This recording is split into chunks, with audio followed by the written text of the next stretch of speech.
Bienvenue dans cette nouvelle édition du 12-15. Au sommaire de l'actualité, le Parlement sud-africain a adopté le 27 février un texte de loi qui prévoit des expropriations foncières sans verser d'indemnité aux propriétaires en Afrique du Sud. Ce texte marque le début d'une nouvelle ère et la fin des disparités raciales selon les autorités du pays. Le sous-secteur du café en Afrique de l'Est s'ouvre aux marchés internationaux. En effet, la forte productivité enregistrée en 2017 ainsi que la hausse des prix du café sur le marché international a encouragé des pays comme l'Ouganda à investir davantage dans ce secteur. Et puis, lancement du programme national sur le travail décent au Rwanda. Ce programme vise à lutter contre la précarité de l'emploi dans le secteur informel. En Afrique du Sud, le gouvernement propose de redistribuer les terres agricoles aux Sud-Africains noirs. Le Parlement a en effet adopté ce mardi 27 février un texte de loi qui prévoit une expropriation des fermiers blancs sans compensation en faveur des agriculteurs noirs du pays. Objectif de cette loi, corriger les inégalités raciales en ce qui concerne la propriété foncière. Des précisions avec Solène Duplessis. Le Parlement sud-africain adopte un texte qui prévoit des expropriations des terres au profit de la majorité noire du pays, sans verser d'indemnité aux propriétaires. Le texte, présenté par le parti d'extrême gauche des combattants de la liberté économique, a été adopté à une majorité de 241 voix pour et 83 contre la proposition. Le gouvernement espère ainsi corriger les inégalités raciales en ce qui concerne la propriété foncière dans le pays. Les propriétaires terriens qui, une fois de plus, sont blancs et sont minoritaires, ne veulent pas se dessaisir de ce qu'ils ont acquis historiquement par la force. La répartition foncière actuelle en Afrique du Sud n'est pas du tout le résultat de mécanismes économiques. C'est le résultat des guerres de conquête au cours du 19e siècle. Après la chute du régime de l'apartheid en 1994, les possessions foncières des agriculteurs noirs ont augmenté dans certaines des provinces les plus fertiles du pays. Les agriculteurs noirs possèdent 74% de la terre au KwaZulu-Natal et 52% au Limpopo. Une progression de la propriété foncière en faveur de la majorité noire du pays, obtenue grâce à des efforts du gouvernement pour redistribuer équitablement les terres agricoles dans le pays. Tant que cette réforme foncière n'est pas accomplie, le gouvernement de la majorité sera mis sous une pression intense, d'autant plus que beaucoup de Noirs ont acquis la citoyenneté, mais cette citoyenneté reste, disons, théorique tant qu'ils n'ont pas accès à la propriété. Une réforme agraire pourtant controversée dans certains pays comme le Zimbabwe. La réforme instaurée par l'ancien président Robert Mugabe s'est soldée par un échec. Les nouveaux propriétaires sont parfois contraints d'abandonner leurs terres, incapables d'assurer la rentabilité de leurs exploitations par manque de formation, de moyens ou d'accès au marché. Durcissement des grèves au Bénin, les travailleurs béninois ont décidé de boycotter le dialogue social pour protester contre les défalcations opérées par le gouvernement sur les salaires des travailleurs grévistes. Les détails dans ce reportage de notre correspondant Lefty Younou, commentaire Siamlo Victoria Seji. Au Bénin, les défalcations opérées par le gouvernement sur les salaires des enseignants et magistrats grévistes durcissent la fronde sociale. Depuis le 26 février, une grève de protestation des magistrats de 5 jours reconductibles a été lancée pour exiger la rétrocession de l'intégralité des fonds défalqués sur leurs salaires du mois de février 2018. Au tribunal de première instance et à la cour d'appel de Cotonou, ce mouvement s'est traduit par la suspension des audiences. Au niveau du secteur de l'éducation, les syndicats des enseignants ont décidé de passer de 72 heures à 96 heures de grève à compter du mardi 6 mars 2018. Lorsque vous observez un mouvement de grève sur la base des revendications qui portent sur des principes, des libertés, il ne devait pas avoir de défalcation. Lorsque même vous observez des mouvements de débrayage et que vous n'avez pas satisfaction, il ne devait pas avoir de défalcation.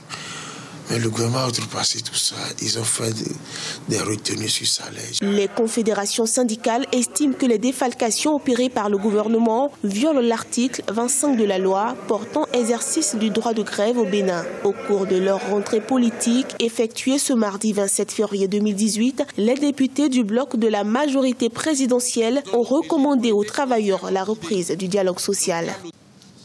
Est-ce que on ne pouvait pas, lorsqu'on n'est pas d'accord, est-ce qu'on ne pouvait pas aller devant le juge administratif Si le juge administratif dit que le gouvernement a une mauvaise lecture de cet article, les défalcations seront restituées immédiatement.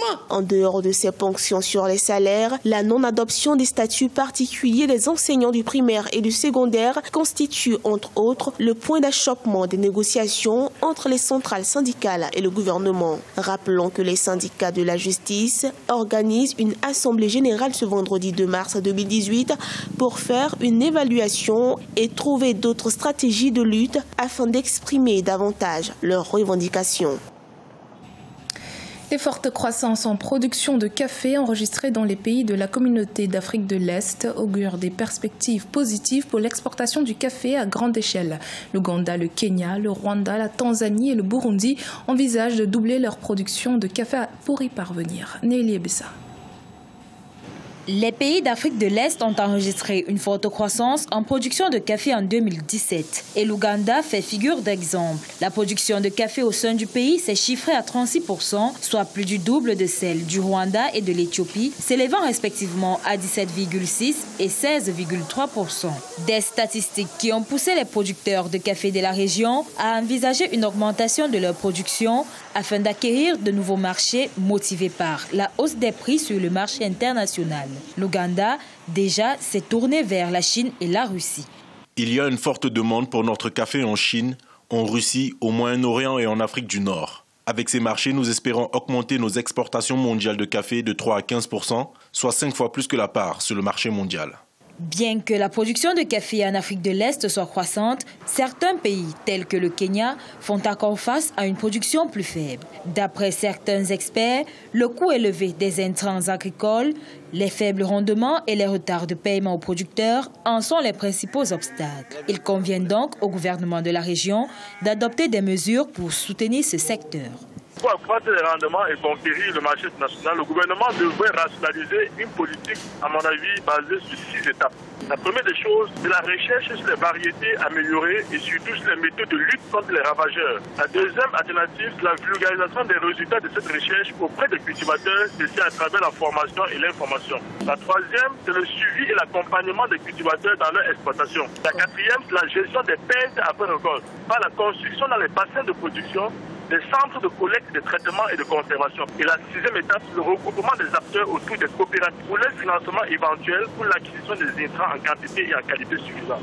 Les États de l'Afrique de l'Est restent actuellement confiants quant à l'influence positive de la hausse des prix sur la production et l'accroissement des revenus de l'exportation du café. L'heure est à l'affûtage de la feuille de route pour l'atteinte des objectifs fixés. Au Rwanda, un programme national sur le travail décent a été lancé par le gouvernement. Il vise en priorité les travailleurs du secteur informel. C'est un projet de 5 ans qui permettra d'informer cette partie de la population active sur ses droits, les obligations des employeurs et également sur les opportunités de formation des jeunes et des femmes. Le point avec Corinne Kamse. Au Rwanda, 91% de la population active travaille dans le secteur informel. Parmi ces travailleurs, des salariés du secteur privé qui vivent chaque jour dans la peur de perdre leur emploi. Les retards dans le paiement des salaires, l'absence de contrats et de police d'assurance sont autant de défaillances qui rendent l'emploi incertain. C'est à mesure de lutter contre cette précarité de l'emploi que le gouvernement, par la voie du ministère de la fonction publique et du travail et soutenu par la Fédération du secteur privé et les syndicats des travailleurs, a lancé un programme national sur le travail décent. Ce programme favorisera l'emploi productif et des emplois décents. Il améliorera l'application et la mise en œuvre des normes internationales du travail et aidera par ailleurs à poursuivre les programmes de protection sociale ciblant les groupes les plus vulnérables. Le projet étalé sur 5 ans vise aussi à éduquer les travailleurs sur leurs droits et sensibiliser les employeurs sur leurs devoirs. Pour Wellington Shibebe, directeur de l'Organisation internationale du travail en Afrique de l'Est, les résultats devraient être à la hauteur des attentes des populations rwandaises qui espèrent l'amélioration de leurs conditions de travail. À l'heure qu'il est, si par exemple depuis 1974, on a le SMIC qui est à 100 francs rwandais, imaginez le 100 francs à Kigali aujourd'hui, à un certain moment, des gens qui passent 3-4 mois sans être payés, parce qu'il y a un problème quant à ce qui est de la supervision du travail. Il n'y a pas de suivi pour voir si il est nécessaire, par exemple, de réviser une certaine loi sur le travail ou encore s'il y a une autre mesure qui peut être faite pour que la vie des gens soit améliorée. Dans le cadre de sa stratégie septennale nationale de transformation 2017-2024, le gouvernement rwandais aimerait créer 215 000 emplois agricoles par an et 1,5 million d'ici 2024. Un projet conforme au pilier 8 des objectifs du développement durable qui préconise le travail décent et la croissance économique. C'était le journal de la rédaction. Merci de votre fidélité. Dans un instant, une nouvelle édition de l'actualité sur Africa 24.